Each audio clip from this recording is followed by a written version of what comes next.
Hey everyone, welcome to this quick tutorial video on how to fill out a Corps Cadet activity record. In this video, we are going to talk through the quick details of each section, and as I go along, I'm going to fill one out here on my iPad so that you can see what a correctly filled out Corps Cadet activity record looks like. So as you can see, there are 4 sections. You have the activity record that's at the top, you have the discipleship section, you have the ACT section, and you have the summary section. We're going to talk through each one step by step. So here we go. So first, let's zoom in here to the activity record section. Best practices for filling out this section include 1, have the Corps Cadet fill out this section. 2, make sure that it's clearly marked. And 3, mark the total at the end. When the Corps Cadet is filling out this section, they can use either number values or check marks in each of these boxes. I'll show you what that looks like here. It's 2 points each. I can mark a 2 in each of these boxes, or I can simply put a check mark. There are a lot of potential points for the Corps Cadets to earn. So it's good to understand that in this section, the Corps Cadet can only receive a maximum of 30 points. Which you can see here in the summary section, which shows the 30-point maximum, which would be recorded there on that line. So there are a lot of available points, and Corps Cadets often turn this in having 50 to 60 points, which is great. It's great that they're so involved. So to acknowledge their hard work, they could mark that there with a 30 plus. Okay. So I'm going to quickly fill out the rest of this activity record, and then we'll move on to the next section.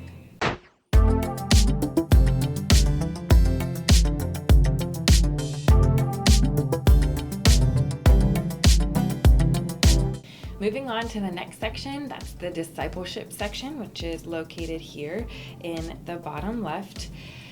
Best practices for this section are, again, 1, have the Corps Cadet fill out this section, and 2, make sure that it is clearly marked. So as you can see here at the top, the Corps Cadet has the ability to earn 10 maximum points in this section, with each box checked being worth 2 points. So let's say that this Corps Cadet has completed 4 of these different activities. So I'll go ahead and clearly mark 4 boxes, and then we're done. Now let's take a look here at the ACT section.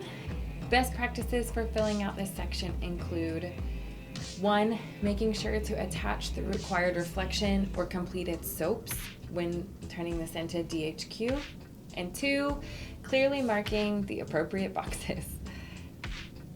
This section was previously known as the DIY section, and it's now called the ACT section. So the instructions show that each act completed is worth 50 points, and they can complete 2 for 100 points total.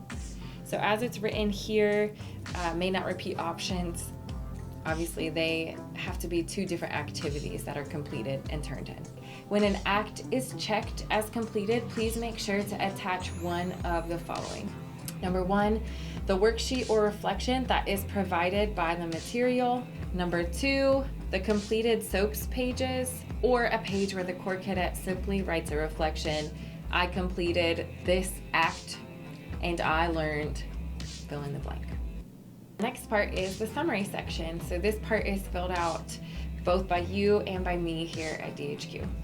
Best practices for filling out this section are 1, it must be filled out by you as the Corps Cadet counselor, and 2, clearly marking the number of points for each line. So you as the Corps Cadet counselor are responsible for the first 4 lines that I'm circling here. Let's look at each of those lines and what that should look like. The first line is the class participation line, and they can earn up to 5 points for this section. So let's say that this Corps Cadet earns 5 points. So I'm going to write a 5 in that line. Next is the recited memory verse line. So they can earn up to 5 points here. But for this page, let's say that we didn't get to doing the memory verse for this Corps Cadet month. So I could write a 0 in that line. I could also just mark a dash. Either is fine. Please, please, please take time to fill in these lines so the Corps Cadet can earn these point values. They can't receive any credit if you don't take the time to write in those numbers. So just take a quick second and write that in. Okay, the third line is discipleship, and I'm simply going to look over at the discipleship section here where I know that they completed 4 of those activities, each of them worth 2 points. So I would write in the discipleship line 8 points. And then the activity record, I know that this Corps Cadet did an excellent job and they received 30 plus points. So that's what I'm going to write here for the activity record. And the next few lines are filled out by DHQ. So the last thing that you need to do is to sign your name as the Corps Cadet counselor. And then I'm going to give that to my Corps officer and have them sign their name as well. If you are the Corps Cadet counselor and the Corps officer, then you would just sign in the Corps officer line. And that's a wrap. You and I both made it to the end. Thanks so much for tuning in, and as always, reach out with any questions that you might have.